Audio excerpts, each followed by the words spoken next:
Let's get into the meat of this hour. Our story this hour, our lead comes from NBA free agency. A feeding frenzy, right? Like piranha, blood in the water with piranha. Now, we have not seen James Harden traded. We have not seen Russell Westbrook traded. There is still time, not much, for those big-name players to be traded. We are surprised, by the way, that the Rockets have not traded Harden or Russell Westbrook.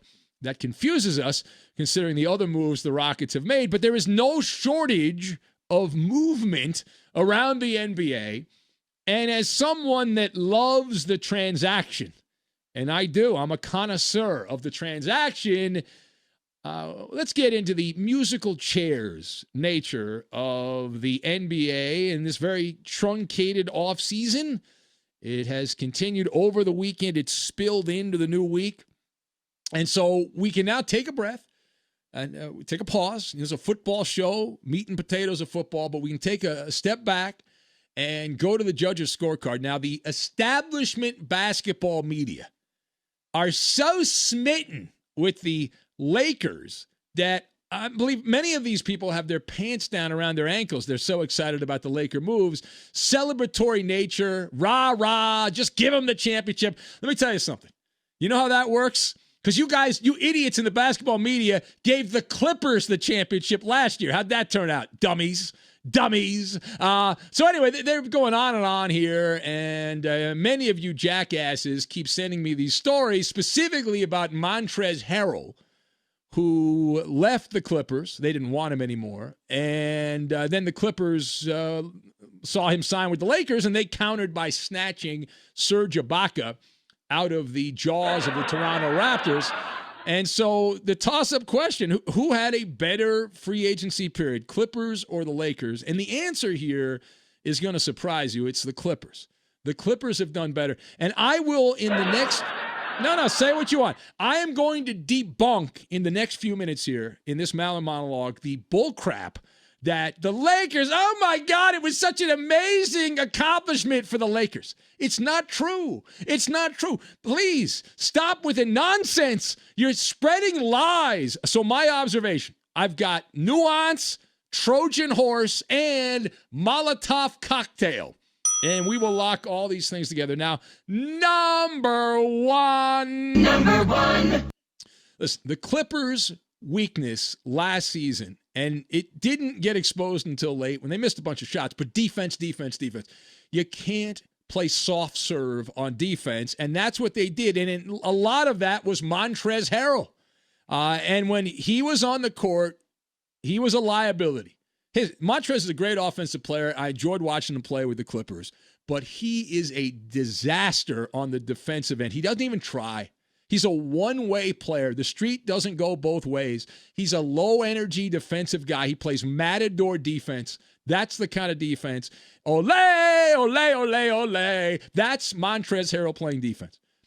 Serge Ibaka is such a huge upgrade on that side. He's not as good offensively. He's a better outside shooter than Montrezl Harrell, but he's so much better defensively. This is a major upgrade for the Clippers. And I understand that not everyone can figure this out. There's a lot of dummies out there that don't understand the nuance of this. To the untrained eye, I get it. The low information fan, which is mostly the Laker historian, they don't understand this. Knowledgeable basketball people that understand the game, they realize that these moves, while they don't seem like, this doesn't seem like, who's going to get all excited about Serge Ibaka? But this is perfect. This is perfect. The Clippers have both improved and modernized their roster. Key players. Now, we'll see what role Ibaka settles into, but he's a good all-around player. He can shoot the three-point shot. He can also shut down opposing big players, big guys around the NBA. This is a guy with elite defensive pedigree, Serge Ibaka. He's the guy that I was hoping the Clippers would get. They got him. Ibaka is a 3-time All-NBA defensive first team. Show me where Montrezl Harrell's made like the 7th All-Defensive team. Serge Ibaka led the NBA in blocks, not once, twice. And he's still in his athletic prime. He's 31 years old. This guy, see, people don't like defense because it's not sexy. Offense is sexy. But he can also knock down the shot. Now, secondly, while I acknowledge that Montrezl Harrell around the paint is lethal, I realize that. Very impressive around the basket. He was also a bad apple with the Clippers, right? We'll call it like it is here, as the old line goes, one bad apple. Just one bad apple. All right, what is it? Spoils the whole bunch. And this is the main reason the Clippers made no effort to bring this guy back, despite all the accolades, and that's what the Laker historian doesn't realize. For the Clippers, this is addition by subtraction. Montrezl Harrell wore out his welcome with the Clippers. He upset the one guy you can't upset with the Clippers, Kawhi Leonard. All right, he had a little hissy fit. Montrezl Harrell was upset because Kawhi Leonard, he felt, was getting special treatment. It's not fair. All right, see, Montrez isn't that bright. I work in radio, okay? You think Colin Cowherd gets treated the same as I get treated? No. Do I have a problem with that? No, not really. You know, he's the big star. He gets the special treatment, and the overnight guy does not. That's how it works. Montrezl Harrell is a backup. He doesn't get treated the same as a two-time champion who led the Toronto Raptors to a championship. And this guy's upset with Kawhi Leonard? How do you think Montrezl Harrell is going to handle the LeBron James rules? My God. My God. Listen, this has a high percentage chance of blowing up in the face of the Lakers. Kaboom! Now, he has shown that he is not going to sit silently if he sees something that he doesn't like. He got upset with Kawhi Leonard, and now he's going to get upset with LeBron James. And the other problem here, at some point, a light bulb is going to go off in Montrezl Harrell's head, and he's going to realize that he has just been used as a pawn by LeBron James and his minion there, Rich Paul. And as a result, Montrezl Harrell left money on the table. And only a fool leaves the kind of money that Montrezl Harrell had from the Hornets and some other teams, and he left that. And at some point during the season, I don't know when, maybe it'll happen early, maybe it'll happen late in the year, maybe it'll happen in the second year of the contract, but Montrez is going to say, wait a minute, what have I done?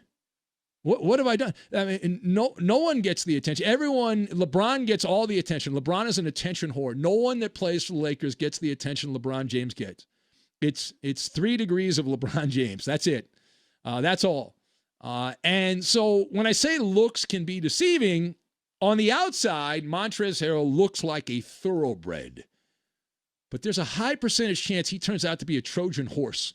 And you don't want a Trojan horse around there. The Lakers, again, they think they're getting this big stud guy and all that. And I'm telling you, this has the power to really mess things up behind the scenes. And we saw him interrupt the harmony with the people's team, the working class team in Los Angeles. Now he's on the Hollywood team. Fortunately, Serge Ibaka is a doppelganger of Kawhi Leonard. He is. They are two peas in a pod. You had a bromance in Toronto, and a lot of those Kawhi Leonard drops that we play are from the interactions between Ibaka and Kawhi, and so they will be singing Kumbaya, roasting marshmallows around the fire together with the good ship Clip. All right, final point. So overall, the Clippers have had a better offseason because Montrezl Harrell was a bad influence on the Clippers, and he's gone, and now he's going to cause problems for your chief opponent, more likely than not, the Lakers. And the other thing here, nobody wants to address it. It's amazing how these Laker historians become Clipper fanboys all of a sudden. Oh, Montrez was great. He was so good. Clearly, you were not paying attention when the Clippers played the Denver Nuggets because Montrezl Harrell is on my poop list. I would say a different word, but we're on the radio. In the postseason for the Clippers, Montrezl Harrell, while he was on the court, the Clippers were outscored by 68 points. He was sleepwalking. 68 points they were outscored with Montrezl Harrell on the court. Why? Didn't try on defense.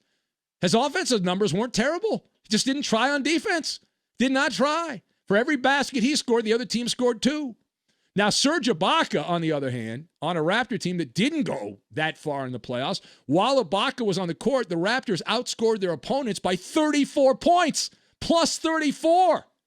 And he shot 57% from the floor and 51% on the money ball. That's Serge Ibaka, and played defense. I mean, come on down. The price is right. And the Clippers also unloaded some other trash in Landry Shamet, And he was on my list. I made a list, and he was on there. Landry Shamet ended up in my doghouse. He shot 29% from the floor and 22% from three-point range in the playoff debacle against the Denver Nuggets. And the Clippers also added, this is an off-the-radar move, the up-and-coming Luke Kennard, an old dookie from the Pistons. Everyone that knows basketball says this Kennard, what a great pickup. Better playmaker than Landry Shamet, can also knock down the money ball. They kept Marcus Morris around. That guy's a sniper. Marcus Morris, one of the great big guy outside shooters in the NBA. And then you look at the Lakers. The Lakers took a Molotov cocktail and burned up that bubble championship bench. They thought so little of the players that made big baskets and made big plays in the playoffs. They got rid of all of them. Just about every one of them's gone. Danny Green gone. JaVale McGee gone. Dwight Howard, see you later. Playoff Rondo gone. And in their place, the Lakers went out, and who did they get? Well, they've got Dennis Schroeder. They picked him up in a trade. Montrezl Harrell, as we've talked about. Wesley Matthews and Marc Gasol. And the basketball scribe loves these moves. Don't be hornswoggled. Don't be hornswoggled by the media idiots. Do your own research. I advise you, avoid groupthink. Avoid groupthink when it comes to these things. When you go player by player, it is a different roster, the Laker roster, but it is not a better roster. Marc Gasol is 35 years old, and he's on his last legs. And all you need to know is look at how he played in Toronto. Look at how he played in the most recent playoff run. He averaged 6 points and 4 rebounds, shot 18% from three-point range. That's playoff Marc Gasol. That's what the guy you're getting. You're not getting the guy that was good a couple years back. You're getting that guy. That's a downgrade. That is a downgrade from Dwight Howard, who actually played well. And Howard could not wait to skedaddle as far away from LeBron as possible. He went to a cold weather city on a 1-year minimum contract in Philly to get away from LeBron. And then you've got the trade. The Lakers, as we said, they traded for Dennis Schroeder from Oklahoma City. They gave up Danny Green in that trade and some others spare parts. Keep in mind that Schroeder did not want to play in Los Angeles. He made that very clear. So you added a guy that didn't want to play in your city, didn't want to play for your team. He didn't want to play for the Lakers or the Clippers for that matter. He's a career 43% field goal shooter, Dennis Schroeder, 33% from downtown, I believe, and he's averaged about 2.5 turnovers per game. How is that an upgrade over this smooth playoff Rondo? Playoff Rondo, gone. He's with the Atlanta Hawks. And then I'm getting some BS from these Lakers stories. Well, they signed Wesley Matthews to replace Danny Green. This guy's a journeyman's journeyman, Wesley Matthews. He's nothing more than a jag. He's just a guy. You don't get excited about adding a jag to your team. Matthews is a 42% career shooter. He's about to join his 7th NBA team. Why is that? He's nothing special. He's just another guy passing through. That's it. So, hey, listen, keep upselling the Lakers.